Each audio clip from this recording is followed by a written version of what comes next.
Сегодня я переводила тренинг по китайской медицине. Теперь я знаю, что существуют разные виды пуков и специальные названия пуков на китайском языке. Вот чему приходится учиться на работе.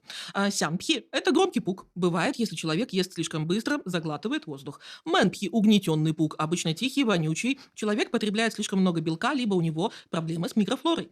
Жапхи– горячий пук, когда пукаешь и чувствуешь, что выходит горячий газ. Связан с воспалительными процессами. Ханьпхи– холодный пук. Эти пуки вялые, слабые, не пахучие, не звонкие. Связан с вялым пищеварением. Вообще с переводами китайской традиционной медицины всегда весело. До этого я переводила тренинг, там надо было разные позы принимать. Позы описывались иероглифами. С позой «та» справиться легко. Руки в стороны, ноги врозь. Но когда пошли команды встать в позу иероглифа «у», я озадачилась. Ведь у русского человека даже нет столько конечностей, чтобы это сделать. И объяснить, что требуется, ну, сложновато. Поэтому, кстати, всегда отказываюсь переводить книги по Джон Yi. Там надо так глубоко в тему погрузиться, что обратно и не вылезешь.